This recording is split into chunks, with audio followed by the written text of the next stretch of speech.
Students, welcome to Geeta's biology. तुम्ही जर नीट 2026ची preparation करत असाल आणि जर तुम्हाला असं वाटत असेल की आपण MHT CT सुद्धा देऊन बघूयात किंवा इन ऑल तुम्ही MHT CT साठी जर प्रिपरेशन करत असाल आणि जर तुम्हाला 90+ स्कोर करायचा आहे बायोलॉजीमध्ये आणि इन ऑल जर तुम्हाला चांगलं कॉलेज हवं असेल ॲडमिशनसाठी तर तुम्ही बरोबर व्हिडिओवर आला आहात. मी या व्हिडिओमध्ये तुम्हाला 20 असे टॉपिक सांगणार आहेत, 20 असे टॉपिक सांगणार जे तुम्हाला MHT CT बायोलॉजीमध्ये वारंवार विचारले जातात. हाय वेटेज आहे त्यांचा आणि भरपूर यातून प्रश्न आलेले आहेत. ठीक आहे, आपण 11वी 12वी दोन्ही बघणार आहे. ठीक आहे, पहिला आपण बघूयात की त्याचा ट्रेंड कसा आहे, म्हणजे तुम्हाला MHT CT मध्ये क्वेश्चन्स कसे विचारले जातात. तुमचा जो क्लास 12 आहे म्हणजे तुमचा जो 12वीचा जो सिलेबस आहे त्यातून तुम्ही बघायला गेलात तर 65 to 70 म्हणजे 65 ते 70% प्रश्न जे आहेत बायोलॉजी MHT CT मध्ये ते येतात कुठून, क्लास 12च्या तुमच्या MHT CT जे तुमचं बुक असतं महाराष्ट्र बोर्डचं त्यातून 65 to 70चा त्यांचा म्हणजे तितके क्वेश्चन्स येतात. आणि 11वी मधून आपण म्हणायला गेलं तर 30 ते 35% क्वेश्चन्स येऊ शकतात. म्हणजे तुम्हाला दोन्हीवर फोकस करायचा आहे बाळांनो. जर तुम्ही 11वी अशी जर सोडली असेल की बाबा चला पुढच्या वर्षी बघूया, आत्ता काय नवीन आलोय, कारण असतं ना की अर्धी 11वी तुमची फक्त कॉलेज समजण्यातच निघून जाते. जर असं काय झालं असेल तर आत्ता तुमचं 11वी तुम्ही चालू करायला हरकत नाही बाळांनो, करायलाच पाहिजे. कारण 30 ते 35% 11वीच्या सिलेबसमधून येतात क्वेश्चन्स. त्यामुळे मी तुम्हाला सांगेनच पुढं कुठला करायचा कसा करायचा. पण जर क्लास 11 जर तुम्ही असंच कॅज्युअली घेतला असाल तर आता घेऊ नका. क्लास 12 काय तुम्ही बोर्डासाठी केलंच असाल, पण क्लास 11 सुद्धा करावं लागणार आहे. ठीक आहे, आपलं आता आपण पहिलं तुमचा टॉपिक बघूया. पहिला आपला topic human reproduction. Human reproduction खूप इम्पॉर्टंट टॉपिक आहे. तुम्हाला मी जेव्हा ह्याच्याबद्दल सांगितलं होतं बोर्डबद्दल तेव्हाही म्हणाले होते की ह्युमन रिप्रोडक्शन मधून खूप क्वेश्चन येतात. तुमच्या टेक्स्टबुकमध्ये ते सेक्शुअल रिप्रोडक्शन असेल, सेक्शुअल रिप्रोडक्शन असेल किंवा reproduction in lower and higher animals असेल. ठीक आहे, आपण मेन म्हणजे ह्युमन रिप्रोडक्शन मध्येच बघितलं जातं. ह्यातलं तुम्हाला काय काय करायचं आहे, तुम्हाला काय काय येऊ शकतं. पहिलं म्हणजे तुम्हाला करायचं आहे रिप्रोडक्टिव्ह सिस्टीम.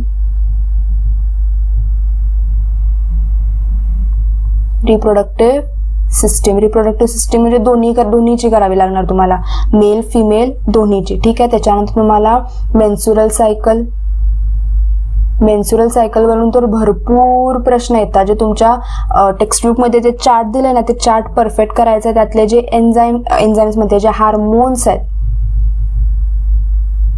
हार्मोन्स वरून तर क्वेश्चन्स भरपूर येतात. त्यामुळे मेन्स्युरल सायकल जर तुम्ही करत असाल तर त्यातले हार्मोन्स कंपल्सरी करायचे. कुठल्या फेजमध्ये किती होतं, किती हार्मोन्स रिलीज होतात, कोण जास्त आहे कोण कमी आहे तुम्हाला करावं लागणार आहे. त्याच्यावर मी एक व्हिडिओ केलेला आहे, मी तुम्हाला इथं वर त्याची प्लेलिस्ट टॅग करीन, तुम्ही तिथून बघू शकता. मराठी भाषेत मी तुम्हाला एक्सप्लेन केलेला आहेच. रिप्रोडक्टिव्ह सिस्टीम तुम्हाला मेल फिमेल करायची आहे, मेन्स्युरल सायकल करायचं, त्याच्यानंतर गॅमेटोजेनेसिस करायचं आहे. गॅमेटोजेनेसिस मधून सुद्धा क्वेश्चन्स येतात.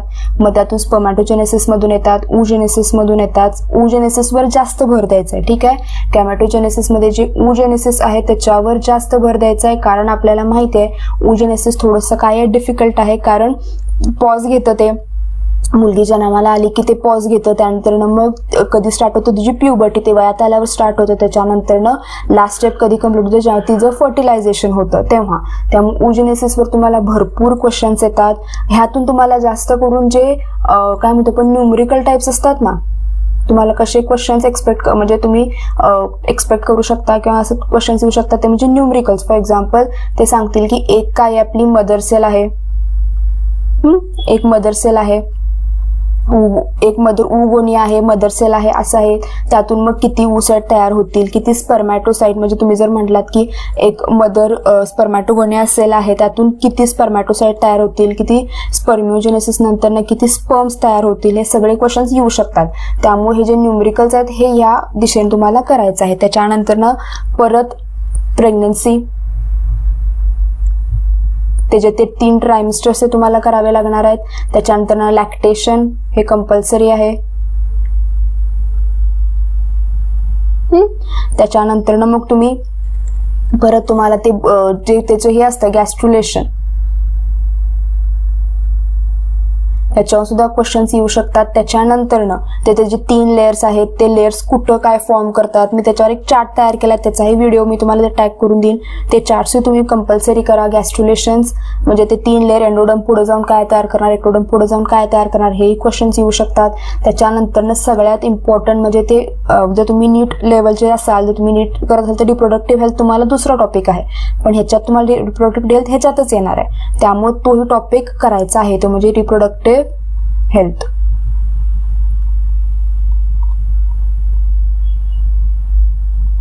तुम्ही म्हणाल मॅडम आणि पूर्णच टॉपिक दिला, ह्याच्यात काय काय इम्पॉर्टंट काय सगळंच. कारण ह्युमन रिप्रोडक्शन हा सगळ्यात इम्पॉर्टंट आहे, सगळाच करायचा, त्याच्यातलं काहीही मिस करायचं नाही. ठीक आहे, कारण ह्याच्यातून तुम्हाला 5 ते 6 प्रश्न तुम्ही एक्सपेक्ट करूच शकता, येतातच, आरून फिरून येतातच. त्याच्यानंतरनं दुसरा टॉपिक म्हणजे काय, sexual reproduction in flowering plants. ठीक आहे, ह्याच्यात परत तेच तुम्हाला फ्लावरचं स्ट्रक्चर करावं लागेल, फ्लावरचं स्ट्रक्चर ते करावं लागेल तुम्हाला. त्याच्यानंतर परत तेच मायक्रोस्पोरोजेनेसिस,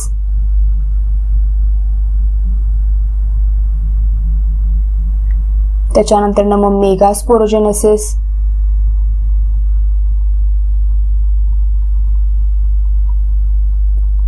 त्याच्यानंतर मग तुम्हाला डबल फर्टिलायझेशन करावं लागणार आहे.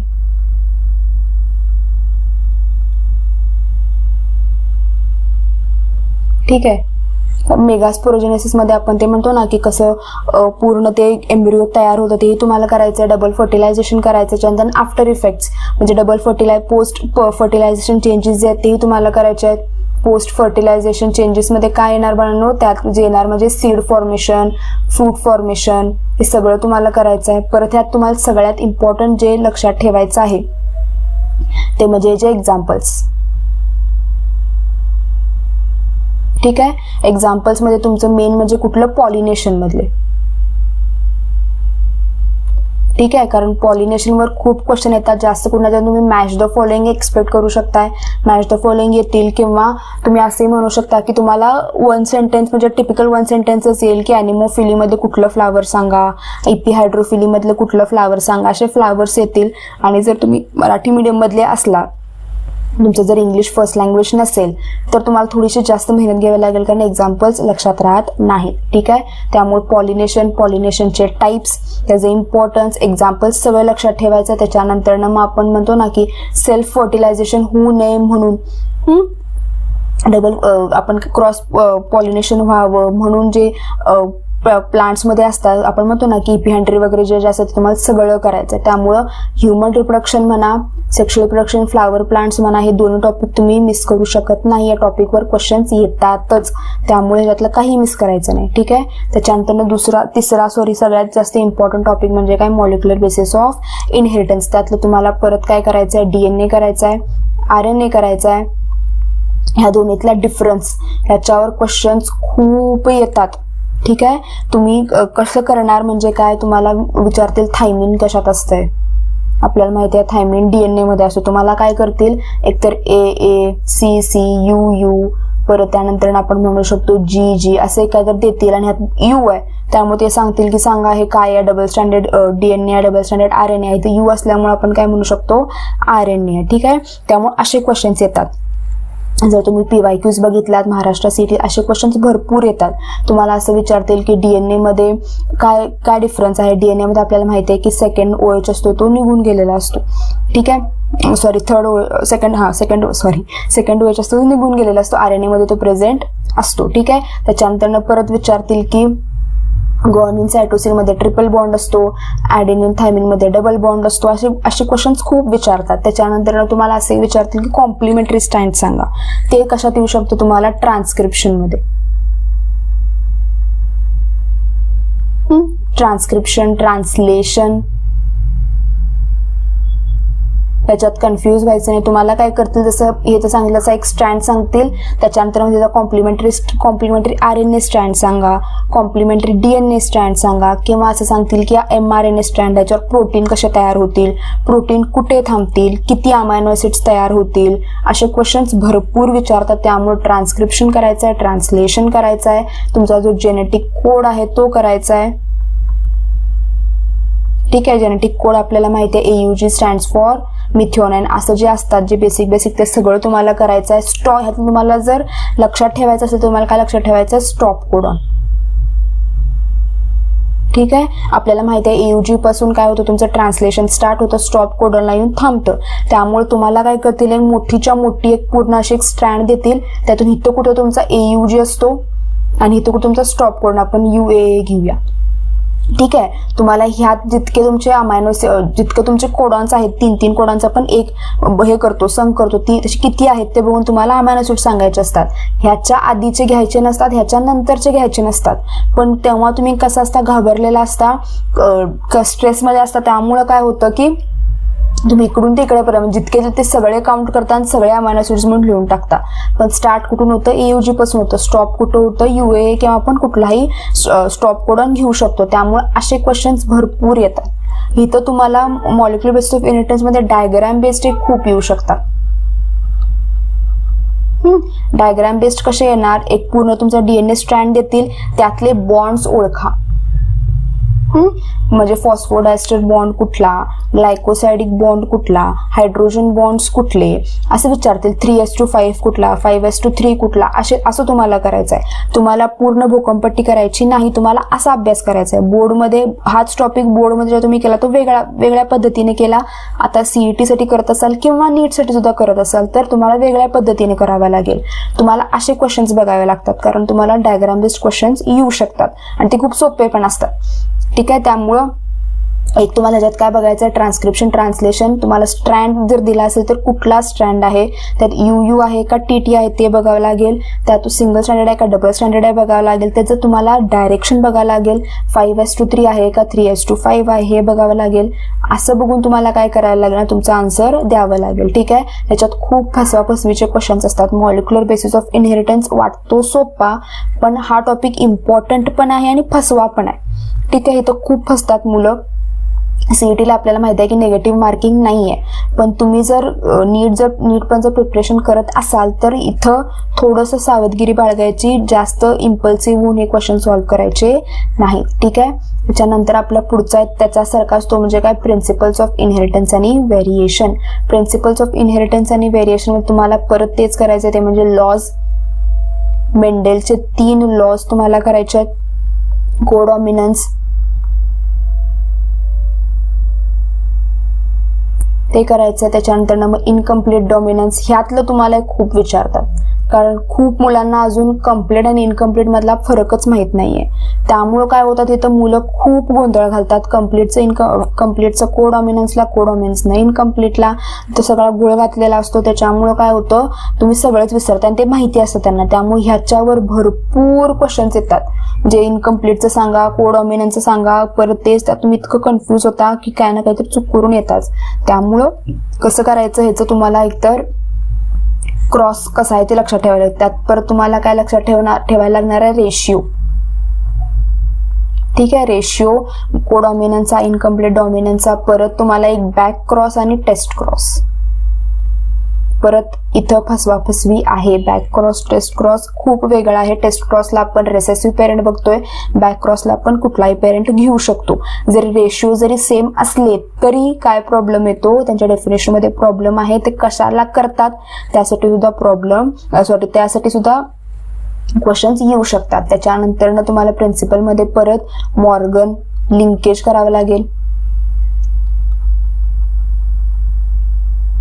ठीक आहे, लिंकेज करावं लागेल. ह्यात सुद्धा क्वेश्चन आहेत कारण तुम्हाला मॉर्गन वर्सेस मेंडेल खूप विचारतात.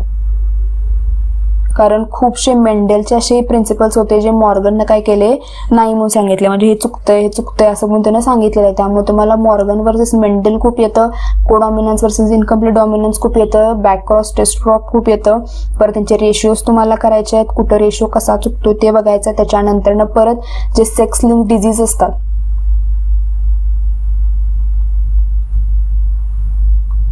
क्रोमोझोम ॲब्रिएशन म्हणजे काय, एक्स क्रोमोझोम वाढला तर काय होणार, वाय क्रोमोझोम वाढलं तर काय होणार, किंवा 21 क्रोमोझोम वाढला तर काय होणार, असे खूप विचारतात. क्रोमोझोमचं स्ट्रक्चर, कुठला जीन कुठं असतो, कुठल्या क्रोमोझोममध्ये जीन जास्त असतात, कुठल्या क्रोमोझोममध्ये जीन कमी असतात, असे क्वेश्चन्स खूप येतात. त्यामुळे तुम्हाला या अर्थानं टॉपिक करायचा आहे. ठीक आहे, त्याच्यानंतर बायोटेक्नॉलॉजी. ठीक आहे. ह्याच्यावरून तुम्हाला खूप येतात, ते म्हणजे प्लाझमिड, त्यानंतर ना म्हणजे रिस्ट्रिक्शन एन्झाईम्स,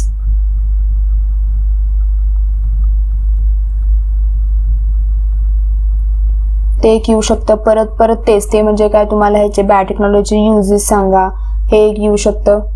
ह्याचे स्टेप्स, इथं मुलं घोळ घालतात त्यांना माहिती आहे, त्यामुळे स्टेप्स, PCR असेल, ह्या सगळ्या गोष्टी येतात. जर तुम्ही बघायला तर बायोटेक्नॉलॉजी खूप सोपं आहे, कारण ह्याच्यावर जास्त करून डायग्राम बेस्ड क्वेश्चन्स खूप येतात. तुम्ही जर तुमचे PYQ चालून बघितला तर बायोटेकमध्ये तुम्हाला जास्त करून क्वेश्चन्स कसे आलेत, डायग्राम बेस्ड आलेत. त्यामुळं डायग्राम बेस्ड असल्यामुळे आपल्याला थोडीफार आयडिया येते. पूर्ण स्टेटमेंट बेस्ड असेल तुम्हाला आठवावं लागतं. बायोटेक्नॉलॉजीला डायग्राम असते, डायग्राममुळे थोडंफार आपल्याला काय होतं, प्रेशर कमी येतं. पण मुलांना कसं असतं, प्लाझमिड, रिस्ट्रिक्शन एन्झाईम, ते ORIC किंवा एकतर ते जे ते ब्लंट एंड, स्टिकी एंड, ह्यामुळे तुम्ही कन्फ्यूज होता. ते ब्लंट एंड, स्टिकी एंड सुद्धा तुम्हाला करावं लागेल, त्यातून तुम्हाला विचारतात ब्लंट एंड म्हणजे काय, स्टिकी एंड म्हणजे काय, कुठलं रिस्ट्रिक्शन एन्झाईम ब्लंट एंड देतं, कुठलं रिस्ट्रिक्शन एन्झाईम स्टिकी एंड देतं, हे तुम्हाला करावं लागेल. ह्यात खूप म्हणजे मुलं थोडंसं घाबरतात किंवा नर्वस होतात, त्यामुळे हा टॉपिक खूप मुलं काय करतात, स्किप करतात. पण माझा एका हा खूप इझी आहे, तो तुम्ही मन लावून केलं तर हा नक्की नक्की नक्की होतो. आणि त्यातून क्वेश्चन्स भरपूर येतात, दरवर्षी येतातच येतात, आणि डायग्राम बेस्ड जास्त येतात. म्हणजे तुम्ही जर एकदा डायग्राम परफेक्ट केली तर तुम्ही हा टॉपिक परफेक्ट केलेला आहे. ठीक आहे. त्यामुळे डायग्राम बेस्ड जितकं होईल तितकं करा. त्याच्यानंतर आला इव्हॉल्युशन. इव्हॉल्युशन म्हणजे सगळ्यात खतरनाक टॉपिक. ठीक आहे. तुम्हाला माहितच असलं, याच्यात तुम्हाला काय करायचं आहे ते म्हणजे त्याचा जो चार्ट आहे ना, तो एरा, इपोक, ठीक आहे, कुठल्या एरामध्ये काय झालं, कोण डॉमिनंट होतं, कधी डॉमिनंट होतं, परत त्याचा नायनाश कसा झाला, ते सगळं तुम्हाला करायचं आहे. ह्याच्यातून क्वेश्चन्स खूप येतात. म्हणजे तुम्हाला असे विचारतील की पेल्विक रिजनमध्ये काय होतं, पेलोझाइन रिजनमध्ये काय होतं, असलं खूप येतात. त्या एरामध्ये काय होतं, डिओडेन एरामध्ये काय होतं, कोण म्हणजे हे आपण काय म्हणतो की ज्युरासिक एरामध्ये डायनासॉर जास्त होते, असे क्वेश्चन्स खूप येतात. अँजिओस्पर्म्स कुठल्या एरामध्ये, कुठल्या इपोकमध्ये जास्त होते, परत त्याच्यानंतर कुठल्या इपोकमध्ये जास्त डिस्ट्रक्शन झालं, किंवा परत थेरीज. तुम्हाला माहित आहे इव्हॉल्युशन तुमचा आधीचा जो पार्ट आहे तो म्हणजे सगळा थेरीच आहे. थेरीज तुम्हाला विचारतील. कोणी आपल्याला माहिती आहे की जे फ्लास्कचा एक्सपेरिमेंट झाला होता, तो एक त्या एक्सपेरिमेंटवरून खूप विचारतात. Spontaneous theory, non spontaneous theory, biogenesis, abiogenesis, या थेरीज खूप विचारतात. त्याच्यातून क्वेश्चन्स भरपूर येतात. त्यामुळे इव्हॉल्युशन हा डिफिकल्ट आहे, मान्य आहे मला. कुठल्या म्हणजे सगळ्या 90 to 99% स्टुडंट्सना इव्हॉल्युशन डिफिकल्ट जातोच. कुठेतरी मला 1 किंवा 2च असे भेटलेत माझ्या इतक्या टीचिंग करिअरमध्ये, जिथं त्यांनी मला सांगितलं की नाही इव्हॉल्युशन खूप सोपा होता मॅडम. सगळ्यांनी येऊन कंप्लेंट केलं की इव्हॉल्युशन कळत नाहीये, पाठ कसं करायचं कळत नाहीये, प्रश्न सुटत नाहीयेत. त्यामुळे इव्हॉल्युशनला सगळ्यात जास्त वेळ, आता तुम्ही जर कुठला टॉपिक करत नसाल तर आधी मी काय म्हणेन, इव्हॉल्युशन घ्या. इव्हॉल्युशन करायला घ्या. इव्हॉल्युशनवर क्वेश्चन्स भरपूर येतात. ठीक आहे. तुम्हाला चार्ट करायचं आहे, त्यातले ह्युमन इव्हॉल्युशन करायचं आहे. ह्युमन इव्हॉल्युशन तुम्हाला करायचं, त्यातनं थेरीज करायच्या आहेत. कुठली थेरी सगळ्यात जास्त मान्य केली, कुठली थेरी मान्य केली नाही, कुठली थेरी पहिली आली, कुठली थेरी नंतर आली, हे सगळे खूप येतात. त्यानंतर मग कुठल्या एराला कोण जास्त डॉमिनंट होतं, कोण डॉमिनंट नव्हतं, डिस्ट्रिक्शन कधी झालं, डिस्ट्रिक्शन कधी झालं नाही, हे सगळे क्वेश्चन्स खूप येतात. ठीक आहे. त्याच्यानंतर पुढचा टॉपिक तो म्हणजे काय, फोटोसिंथेसिस इन हायर प्लांट्स. हा तुमचा 11th टॉपिक आहे, मान्य आहे, पण हा खूप इम्पॉर्टंट आहे. जर तुम्ही 11thला जर तुम्ही तो नीट केला नसाल तर तुम्ही आत्ता करायला काय हरकत नाही. याच्यातून खूप येतात. आपल्याला माहिती आहे फोटोसिंथेसिस 2 याच्यात डिवायडेड असते, एक तर लाईट रिएक्शन आणि एक डार्क रिएक्शन. ठीक आहे. डार्क रिएक्शन मध्ये परत ते C3 सायकल येतं, C4 येतं, कॅम्प येतं. हे जे तुमचे मेन टॉपिक आहे हेच तुम्हाला करावं लागेल. लाईट रिएक्शन मध्ये आपल्याला माहिती आहे तुमची जी झेड स्कीम आहे ती येतं, हे तुम्हाला करावं लागेल. त्या झेड स्कीम मधले सगळं तुम्हाला लक्षात ठेवावं लागेल की फोटो सिस्टीम फर्स्ट आधी येतं का फोटो सिस्टीम 2 आधी येतं. त्यानंतर कोण कुणाला आपण इलेक्ट्रॉन्स देतं तुम्हाला हे पण बघायचं आहे. वॉटर लायसिस कसं होतं, फोटो लायसिस कसं होतं हे करायचं आहे. ह्याच्यात तुम्हाला बघायचं आहे की फोटो रेस्पिरेशन फोटो रेस्पिरेशन कुणामध्ये कधी कसं झालं तुम्हाला हे बघावं लागेल. खूप इम्पॉर्टंट आहे. फोटो रेस्पिरेशन वगैरे सगळ्या गोष्टी कराव्या लागतील. ठीक आहे बाळांनो, हे खूप इम्पॉर्टंट आहे, करावं लागेल, काही पर्याय नाही. ठीक आहे. जर तुम्ही तुमच्या 11th मध्ये वगैरे केलं नसेल तेव्हा जर तुम्ही इझी खूप घेतला असाल तर आत्ता करा. आत्ता वेळ जितका आहे तितक्यात हे करा. याच्यातून क्वेश्चन्स येतातच. ठीक आहे. ह्याच्यातून तुम्हाला ATP सुद्धा येऊ शकतं बघा. ठीक आहे. आपल्याला माहिती आहे ते लाईट रिएक्शन मध्ये ATP तयार होतात, ते यूज केले जातात. मग किती ATP तयार होणार, NAD चा उपयोग कसा होणार, या सगळ्या गोष्टी खूप येतात. फोटोसिंथेसिस मध्ये सुद्धा आपण काय होते, प्रॉब्लेम्स होते. म्हणजे काय की जो CO2 यूज केला जातो, जो O2 बाहेर पडतो, तो ऑक्सिजन नेमका कुठून येतोय, CO2 कुठून येतोय का वॉटर कुठून येतोय, कुठून येतोय, या सगळ्या गोष्टी ज्या तेव्हा जे र्युमर्स होते, ज्याच्यावर कॉन्ट्रोवर्सी होते, त्याच्यावर सुद्धा क्वेश्चन्स भरपूर येतात. ठीक आहे. पुस्तकाच्या बाहेरचं काही येणार नाही, पण पुस्तकात इतके क्वेश्चन्स आहेत की तुम्हाला प्रत्येक लाईन वाचावी लागणार आहे बाळांनो. ठीक आहे. त्याच्यानंतर ते म्हणजे respiration in plants. Respiration in plants तुम्हाला माहितीच असेल, ग्लायकोलायसिस, TCA, त्याच्या आधी येते लिंक रिएक्शन. ठीक आहे. TCA येणार. त्याच्यानंतर आपल्याला माहिती आहे इलेक्ट्रॉन ट्रान्सपोर्ट चेन येणार. त्याच्यानंतर आपल्याला माहिती आहे फर्मेंटेशन येणार. ग्लायकोलायसिस तुम्हाला करायचं आहे, लिंक रिएक्शन करायचं आहे, ETC करायचं आहे, फर्मेंटेशन करायचं आहे, ATP जे नेट ATP फॉर्म होते ते किती फॉर्म होतंय, यूज कुठं केला जातो, परत एरोबिक अनएरोबिक हे करावं लागेल तुम्हाला, aerobic versus anaerobic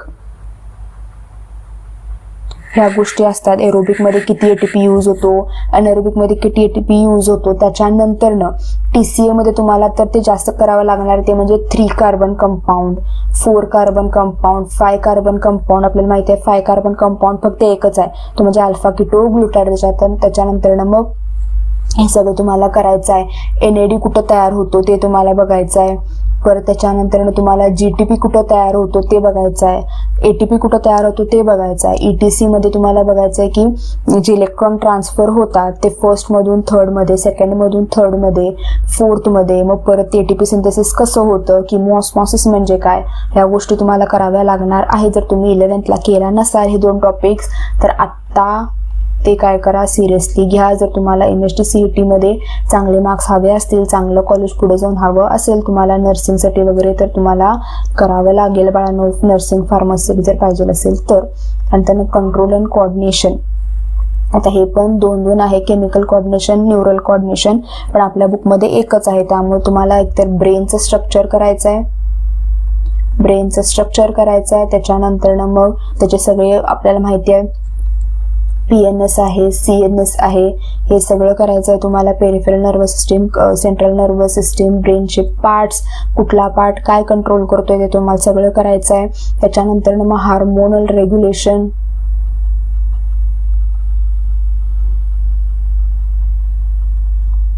hormonal regulation आपल्याला माहिती आहे. हार्मोनल रेग्युलेशन मध्ये काय येतं बाळांनो, आपलं पिट्युटरी ग्लँड आहे, मास्टर ग्लँड, ते कुठले हार्मोन सिक्रिएट करतं, कुठले हार्मोन्स ते काय करतं, रेग्युलेट करतं. त्या हार्मोनचा त्या ऑर्गनवर काय उपयोग, काय इफेक्ट पडतो, तो जर नसेल, जास्त रिलीज झाला तर काय होतं, हायपर झाला तर काय होतं, हायपो झाला तर काय होतं, ह्या गोष्टी तुम्हाला कराव्या लागणार आहेत. कंट्रोल कोऑर्डिनेशन मध्ये तुम्हाला आणि काय काय करायचं बाळांनो, ते म्हणजे परत त्याचं तुम्हाला फंक्शनिंग बघायचं आहे. फंक्शनिंग मध्ये तुम्हाला काय येतात, केस बेस्ड भरपूर येतात, केस बेस्ड क्वेश्चन्स भरपूर येतात. फॉर एक्झाम्पल तुम्हाला काय म्हणतील, अ मॅन इज ड्रंक्ड. ठीक आहे, man is drunked, cannot walk in a lane, which part of brain is been damaged, किंवा which part of brain is not working. आपल्याला माहिती आहे आपला जो सेरेब्रम आहे, आपला छोटा मेंदू आहे, तो आपल्याला काय करतो, नीट थांबण्यासाठी, आपलं बॅलन्सिंगसाठी हेल्प करतो. आणि जेव्हा लोक ड्रिंक करतात तेव्हा काय होतं, त्या ड्रिंक केल्यामुळे सेरेबेलमवर तेवढा इफेक्ट त्याचा राहत नाही. त्याच्यामुळे काय होतं की त्याला म्हणजे त्या दारुड्या माणसाला नीट चालता येत नाही. किंवा तुम्ही जे लहानपणापासून शिकतो बघा आपण, तसं बॅलन्सिंग शिकतो. सायकलला आपल्याला आधी बॅलन्सिंग शिकावं लागतं, गाडी चालवायला आधी बॅलन्सिंग शिकावं लागतं. तुम्हाला जर पोहायचं असतं तुम्हाला शिकायला लागतं, त्या पाण्यावर कसं तरंगायचं तुम्हाला शिकावं लागतं. पण जन्मता आपल्याला येत नसतं. तसं ह्या ज्या बॅलन्सिंग आहेत त्या आपण सेरेबेलमवरून आपलं काय असतं कंट्रोल असतो. त्यामुळे तुम्ही असं म्हणू शकता की जो सायकलिंग छान करतोय किंवा एका जसं नाही, एक टायरवर जे सायकलिंग करतात त्यांचं एक बॅलन्सिंग वेगळं असतं. तुम्हाला असे क्वेश्चन येतात, त्यांचा कुठला पार्ट जास्त स्ट्रॉंग आहे असेही विचारतात. किंवा आपल्याला तुम्हाला माहिती असेल की जितकं ग्रे मॅटर जास्त आहे किंवा आपल्याला माहिती आहे जितकं सलकाय जास्त असतं,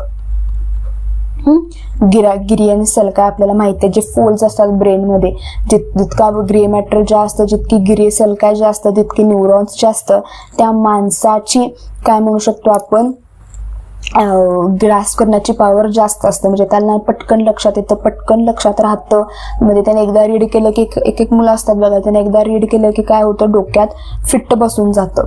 ठीक आहे, मग तुम्हाला असे विचारतील की student once reads and he remembers, जसं विवेकानंदांचं होतं, एकदा वाचलं की लक्षात राहतं. त्यांचा कुठला पार्ट जास्त चांगला असणार आहे, गिरी सलकाय जास्त चांगला असणार आहे किंवा त्यांच्याकडे ग्रे मॅटर जास्त असणार आहे. ठीक आहे, ह्याच्यावरून तुम्हाला विचारतील मायलिएटेड नॉन मायलिएटेड. ठीक आहे, तुम्हाला मायलिनेटेड नॉन मायलिनेटेड न्यूरॉन्स, तुम्हाला ते कसं सांगायचं आहे, न्यूरॉन स्ट्रक्चर. ठीक आहे, न्यूरॉन स्ट्रक्चरमध्ये तुम्हाला ॲक्झॉन बद्दल करावं लागेल, त्याच्या डेंड्राइट्स बद्दल करावं लागेल. त्याच्यानंतर ना आपल्याला माहिती आहे सिनॅप्स, ते तुम्हाला करावं लागेल. सेल बॉडी बद्दल करावं लागेल. ह्या थोड्याफार गोष्टी ज्या तुम्हाला परफेक्ट कराव्या लागतील. त्यानंतर न्यूरॉन्स आपल्याला माहिती आहेत भरपूर टाईपचे आहेत. ते म्हणजे काय, युनिपोलार, बायपोलार, मल्टीपोलार न्यूरॉन तुम्हाला करावे लागतील. परत तसंच आपल्याला माहिती आहे की आपण आपल्यात हार्मोन्स वेगवेगळे असतात. कुठले हार्मोन्स असतात जे आपल्याला काय म्हणतो आपण, जेव्हा तुम्ही एका ज्या सिच्युएशनमध्ये असता, डू ऑर डाय सिच्युएशनमध्ये असता, तेव्हा आपले हार्मोन्स वेगवेगळे असतात. त्या हार्मोन्स आपल्याला माहिती आहे की इपिनेफ्रिन वगैरे असतात, जे काय करतात आपले ब्लड प्रेशर वाढवतात, पॅल्पिटिंग वाढवतात, आपलं अंग थरथरायला वगैरे लागतं, घाम फुटतो आपल्याला, आपला बीपी वाढतो. मग ते हार्मोन्स कुठले, नंतरचे आपले हार्मोन्स कुठले, तुम्हाला इफेरंट न्यूरॉन्स वगैरे सगळं करावं लागणार आहे. ठीक आहे, हा एक इम्पॉर्टंट आहे. त्याच्यानंतर breathing and exchange of gases, हा परत इम्पॉर्टंट आहे. ह्याच्यावर तुम्हाला क्वेश्चन्स येऊ शकतात. त्याच्यावर तुम्हाला क्वेश्चन्स परत तेच O2, CO2, ह्यात तुम्हाला पार्शियल करावं लागणार आहे.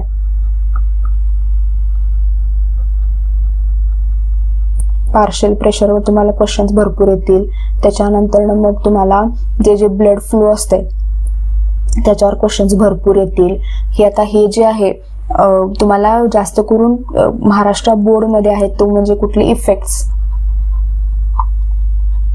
तुम्ही इफेक्ट्स बघितला असाल, जे आपल्याला माहित आहे क्लोरीन जर वाढलं तर इफेक्ट्स येतात, आपल्याला ते माहिती आहे, तुम्हाला ते करावं लागणार आहे. त्याच्यातून क्वेश्चन्स भरपूर येतात. ठीक आहे, त्यामुळे इफेक्ट्स तुम्हाला करा. जो ग्राफ असतो ना, तो ग्राफ राईटला लेफ्टला जाऊ शकतो, तो कशाने जाऊ शकतो, तो ग्राफ तुम्हाला परफेक्ट करायचा आहे. ठीक आहे, त्यानंतर मग ह्यातच तुम्हाला सर्क्युलेशन सुद्धा आहे. ठीक आहे, सर्क्युलेशन ह्याला नीटला वेगळा टॉपिक आहे, पण तुमच्या बोर्ड्समध्ये सेम टॉपिक आहे. त्यामुळे तुम्हाला आर्टरी करायचं आहे, वेन्स करायचे आहेत, ह्याच्यात तुम्हाला डिफरन्स विचारतात. तुम्हाला त्याच्यानंतर मग हार्टचं स्ट्रक्चर करायचं आहे, त्यातून क्वेश्चन्स येऊ शकतात. हार्टचं स्ट्रक्चर, आर्टरी, वेन, तुम्हाला हे करावं लागणार आहे. त्याच्यानंतर मग तुम्हाला डबल सर्क्युलेशन करावं लागणार आहे. जे काही तुमचे ब्लड वेसल्स आहेत, ते आओर्टा असेल, पल्मोनरी वेन, पल्मोनरी आर्टरी, तुम्हाला परफेक्ट करावं लागणार आहे. त्यातून क्वेश्चन्स भरपूर येतात. ठीक आहे, हे तुम्हाला सांगितले मी. हे कशाबद्दल सांगितलंय, काय म्हणू शकतो आपण ते, एकच मिनिट.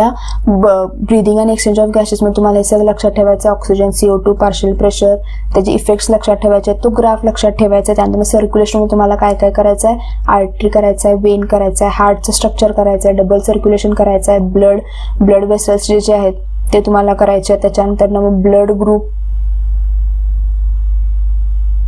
ते तुम्हाला परफेक्ट करायचं आहे. ठीक आहे, तेच ते बॉडी फ्लुइड्स अँड सर्क्युलेशन तुम्हाला आधी सांगितलं. तेही तुम्हाला नीटमध्ये वेगळा असतो क्वेश्चन, म्हणजे वेगळा टॉपिक असतो, पण CET मध्ये तुम्हाला हे दोन्ही एकाच टॉपिकमध्ये येणार.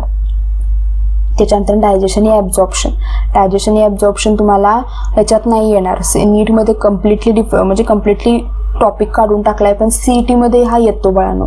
CET मध्ये अजूनही तुम्हाला 1 ते 2 क्वेश्चन्स येऊ शकतात. मग तुमच्याकडे जर आता वेळ असेल तर तुम्ही हा टॉपिक करा, जर नसेल तर तुम्ही सोडून देऊ शकता. का सोडून देऊ शकता? कारण तुम्हाला आता परफेक्ट पहिल्यापासून करावा लागणार. तर तुमच्याकडे इतका वेळ असेल तर करा, जर नसेल तर राहू देत. म्हणजे तुम्ही करणारच असाल तुम्हाला काय काय लक्षात ठेवायचं आहे, सिस्टीम लक्षात ठेवायची. ठीक आहे, आपली जी डायजेस्टिव्ह सिस्टीम आहे तुम्हाला लक्षात ठेवायची आहे. बकल कॅव्हिटी पासून ते ॲनस पर्यंत सगळे लक्षात ठेवायचे आहे. त्याचे लेयर्स लक्षात ठेवायचे आहेत. ठीक आहे, आपल्याला माहिती आहे सिरोसा, म्युकोसा हे लेयर्स असतात. त्याच्यानंतर मग त्याचे जे लेयर्स असतात ते म्युकस लेअर हे सगळ्याला वेगवेगळे असतात, ते तुम्हाला लक्षात ठेवायचे आहेत. त्याच्यानंतर मग तुम्हाला जर सांगितलं सिस्टीम, ऑर्गन्स,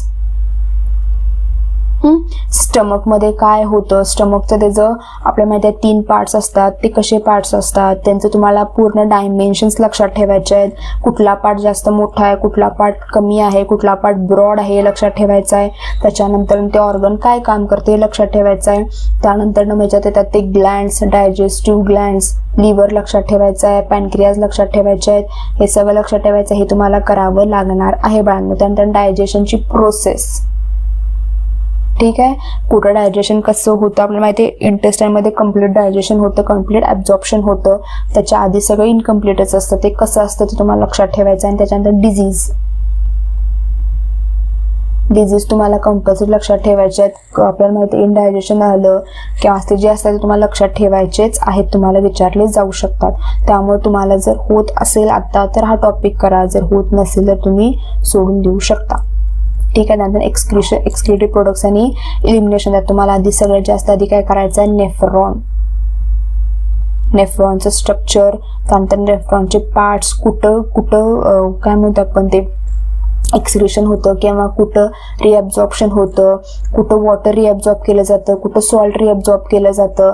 त्यानंतर मग PCT मध्ये ॲब्झॉर्प्शन कसं होतं ते तुम्हाला सेल्स लक्षात ठेवायचे आहेत. आपल्याला माहिती आहे क्युबॉइडल सेल्स आहेत, स्क्वॅमस एपिथेलियल सेल्स आहेत. त्यानंतर मग ते जे पोडोसाइट्स आहेत ते सेल्स वेगळे आहेत, ते सेल्स तुम्हाला लक्षात ठेवायचे आहेत. कुठला सेल काय काम करतो हे लक्षात ठेवायचं आहे. त्यानंतर मग जे तुमचं हेनलेज ऑफ लूप आहे, जे डिसेंडिंग आहे तो काय ॲब्झॉर्ब करतो, असेंडिंग आहे तो काय ॲब्झॉर्ब करतो. त्याच्यानंतर तुम्हाला JGA, जक्स्टाग्लोमेरुलर ॲपॅरेटस, हे तुम्हाला लक्षात ठेवायचंच आहे. हे तुम्हाला करावंच लागण्याच्या क्वेश्चन्स भरपूर येतात. त्याच्यानंतर मग रेनिन अँजिओस्टेन्सिन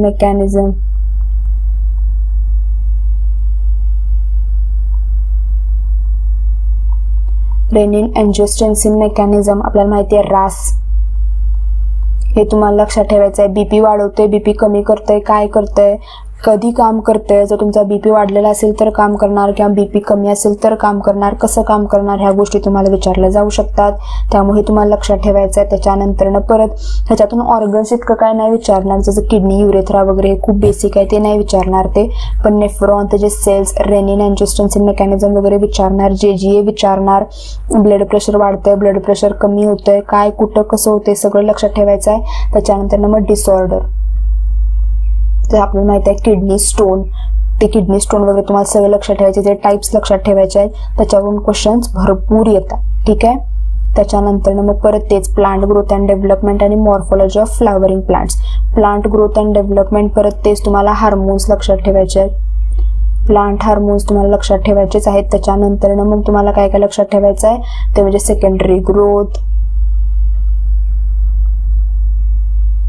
ह्याच्यातून तुम्हाला क्वेश्चन्स येऊ शकतात. त्याच्यानंतर मग तुम्हाला काय काय लक्षात ठेवायचं आहे ते म्हणजे त्याचं प्रायमरी ग्रोथ, प्लांटची प्रायमरी ग्रोथ, प्लांटची सेकंडरी ग्रोथ, मेरिस्टेमॅटिक टिश्यू,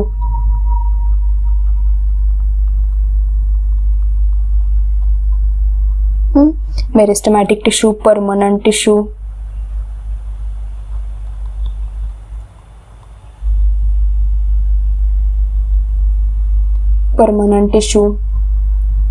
हे तुम्हाला लक्षात ठेवायचं आहे. ह्या सगळ्या गोष्टी तुम्हाला येऊ शकतात, तुम्हाला कंपल्सरी करायच्या आहेत. ठीक आहे, परमनंट टिश्यूचे type, simple permanent, complex permanent हे तुम्हाला लक्षात ठेवायचं आहे. काय कसं काम करतंय ते लक्षात ठेवायचं आहे. कॅम्बियम रिंग फॉर्मेशन लक्षात ठेवायचं आहे. कॅम्बियम रिंग फॉर्म होते ते कसं फॉर्म होतंय, कधी फॉर्म होतंय. वूड फॉर्मेशन लक्षात ठेवायचं आहे, कसं वूड फॉर्म होते, कधी वूड फॉर्म होते. जर तुम्ही तेव्हा 11वीत केलं नसेल तर मला आत्ता करायला लागणार आहे. मॉर्फॉलॉजी, परत तेच टाईप्स, ह्याच्यात तुम्हाला इतके एक्झाम्पल्स आहेत, ते एक्झाम्पल्स तुम्हाला जास्त करायला लागणार आहे. जसं मी तुम्हाला ह्याचं सांगितलं होतं बघा आधी की तुम्हाला एक्झाम्पल्स येतात कशात, सेक्शुअल रिप्रोडक्शन फ्लावरिंग प्लांट्समध्ये. ह्यात तुम्हाला एक्झाम्पल्स आहेत आणि सगळे कसे आहेत इथं प्रॉब्लेम ते म्हणजे सगळे तुम्हाला बॉटॅनिकल नेम्स येतात, म्हणजे तुम्हाला आपले जे साधे बोलणारे नेम्स नाही आहेत. ठीक आहे, बोटॅनिकल म्हणजे तुम्हाला मँगो नाही, मँगो म्हणून कोण येणार नाही. ठीक आहे, तुम्हाला त्याचं काय म्हणतो आपण ते बॉटॅनिकल नेमच विचारलं जाणार, त्यामुळे त्याचे टाईप्स लक्षात ठेवायचे आहेत, परत त्याचे एक्झाम्पल्स लक्षात ठेवायचे आहेत. यात तुम्हाला तेच करायचं, तुम्ही याचा चार्ट करू शकता किंवा मी तुम्हाला त्याचा एक व्हिडिओ करीनच ज्यात मी तुम्हाला मॉर्फॉलॉजीचे सगळे चार्ट सांगितलेले असेल. हा नीटला नाही आहे, म्हणजे नीटला इतका आता त्याचं खूप कट वगैरे केलेला आहे, पण तुम्हाला CET मध्ये येतात बाळांनो, त्यामुळे CET मध्ये खूप विचारतात, कारण त्यांनाही माहिती असतं की CET मध्ये नाही म्हणून त्यामुळे हा मुलं हा टॉपिक स्किप करू शकतात. त्यामुळे मुद्दा म्हणून ते काय करतात, हातलंच जास्त घालतात.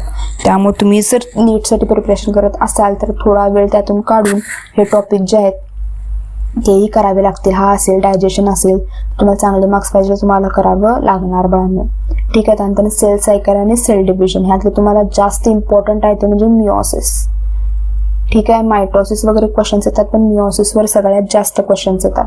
मिओसिसमध्ये तुम्हाला काय काय लक्षात ठेवायचं आहे, परत तेच meiosis 1, meiosis 2, chromosome number, chromosome structure, spindle apparatus, G1 फेजमध्ये काय होतं, G2 फेजमध्ये काय होतं, S फेजमध्ये काय होतं, हे सगळं तुम्हाला येणार आहे. परत ह्यात तुम्हाला एक्झाम्पल्स येणार, एक्झाम्पल्स तुम्हाला करावे लागतील. म्हणजे एक सेल मायटोटिकली डिवाइड व्हायला लागलंय, 10 वेळा मायटोटिकली डिवाइड झालंय, त्यांना सेल नंबर किती असेल. एक सेल मिओटिकली डिवाइड व्हायला लागले, 10 डिव्हिजन्स केलेत मिओटिकली डिवाइड करून, त्याचा आता किती सेल्स फॉर्म होणार, सेलचा नंबर सांगा, अशा गोष्टी खूप येतात. त्यामुळे मिओसिस एक करायचं आहे, त्याचे एक्झाम्पल्स करायचे आहेत. एक्झाम्पल्स म्हणजे तुम्हाला as such examples in numericals. ठीक आहे, एक कुठलं तर तुम्हाला आपल्याला माहिती आहे मिओसिस जास्त करून कशात होतं, डिप्लॉइड सेल्समध्ये होतं. मग तुम्हाला हे काय करतील, cell cycle, cell division plus sexual reproduction flowering plants plus human reproduction घेतील. आपल्याला माहिती आहे की तुम्हाला काय करतील, इंटुगमेंट देतील आणि एकीकडे तुम्हाला काय देतील, झायगोट देतील. आपल्याला माहिती आहे इंटुगमेंट कसं आहे, युनिसेल्युलर म्हणण्यापेक्षा आपल्याला माहिती आहे की मोनोप्लॉइड आहे, त्यामुळे त्यात ते काय करणार आहे, मायटोसिसच करणार आहे. झायगोट कसं आहे, डिप्लॉइड आहे, ते काय करणार, मिओसिस करणार. त्यामुळे असे क्वेश्चन्स येऊ शकतात. Meiosis, mitosis, diploid cells, haploid cells divide कसे होणार, कधी होणार ते तुम्हाला येऊ शकतात. त्यानंतर न्यूमरिकल्स तुम्हाला करायचे आहेत, त्याचे न्यूमरिकल्सवर जास्त भर द्यायचे, खूप जास्त न्यूमरिकल्स तुम्हाला सॉल्व्ह करायचे आहेत. ठीक आहे, त्याच्यानंतर ॲनिमल टिश्यू मध्ये तुम्हाला एक तर टिश्यूचे टाईप करावे लागणार आहेत, म्हणजे सिंपल इपिथेलियल टिश्यू, ते सगळे टिश्यू जे तुम्हाला याला होते 11th ते तुम्हाला करावं लागणार आहे. सिंपल इपिथेलियल झालं,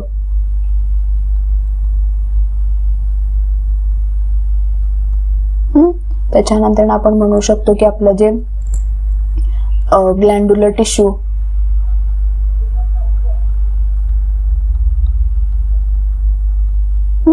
हे येऊ शकतं, किंवा तुम्हाला परत मस्क्युलर टिश्यू, नर्वस टिश्यू,